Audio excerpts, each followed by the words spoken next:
जिसे नशा की बहुत ही गंदी लत थी। वह अपना शरीर उन्हें बेचती थी। सभी के सभी पेशेंट एक ही लड़की से असुरक्षित यौन संबंध बनाए थे। इससे 25 लड़कों के साथ शारीरिक संबंध बनाए थे।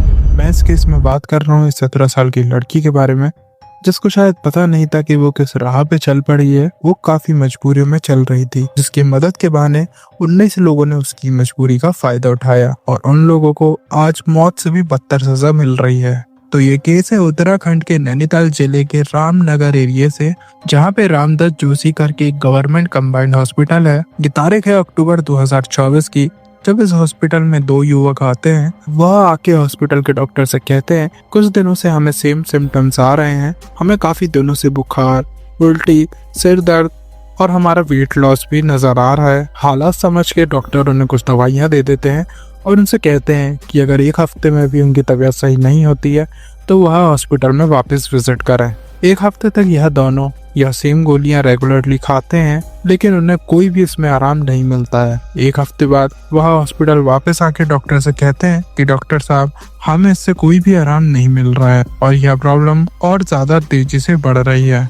यह सुन डॉक्टर इन्हें एडवाइस देते हैं कि तुम यहीं से ब्लड टेस्ट करवा लो, हो सकता है तुम लोग को कोई बड़ी बीमारी हो रही है जो कि ब्लड टेस्ट से समझ में आ जाएगी। तो वह बिना कुछ बोले ब्लड टेस्ट करवा लेते हैं और 2 दिन बाद जब इन लोग की रिपोर्ट आती है तो यह दोनों और साथ ही साथ डॉक्टर भी इस रिपोर्ट को देख के शॉक हो जाते हैं। क्या आया इस रिपोर्ट में जो ये तीनों इतने शॉक हो गए और साथ ही साथ डॉक्टर के भी होश उड़ गए।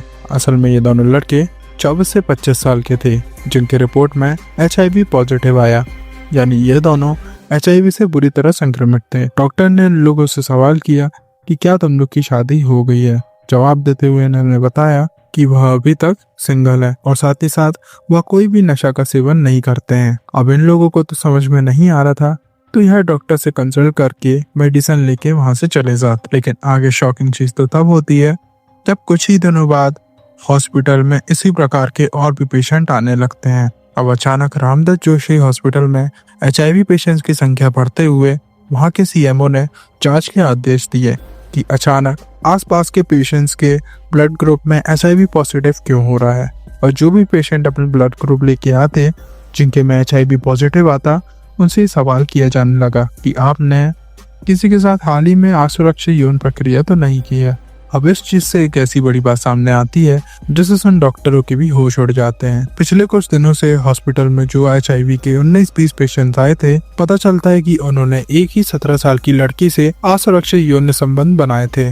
जैसे ही डॉक्टर को पता चलता है कि ये सभी के सभी पेशेंट एक ही लड़की से असुरक्षित यौन संबंध बनाए थे, यह जानते हुए वह पास के पुलिस थाने में रिपोर्ट करते हैं। जैसे ही पुलिस इस मामले की जांच पड़ताल करती है, उन्हें लड़की के बारे में काफी दिल दहलाने वाली चीजें मालूम पड़ती है। असल में यह नाबालिग 17 साल की लड़की एक गरीब परिवार से आई थी, जिसे नशा की बहुत ही गंदी लत थी। इसी लत के चक्कर में इसे पैसों की काफी आवश्यकता पड़ती थी।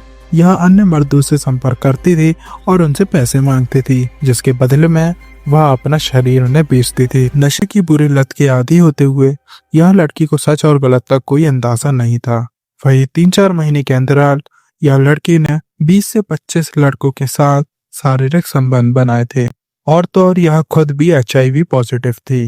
फिर जब पुलिस इन 19 लोगों से संपर्क करती है तो वह कबूल करते हैं कि पिछले कुछ दिनों में इन लोगों ने इस लड़की के साथ शारीरिक संबंध बनाए थे, जिसके कारण यह लोग भी HIV पॉजिटिव हुए। अब मामला 17 साल की माइनर लड़की के साथ दुष्कर्म का है, तो वह 19 लोगों के खिलाफ ये मुकदमा चला। साथ ही साथ यह लड़की को बाल सुधार गृह भेजा गया। आपको यह वीडियो कैसा लगा, अपनी राय हमें कमेंट सेक्शन में जरूर बताइएगा।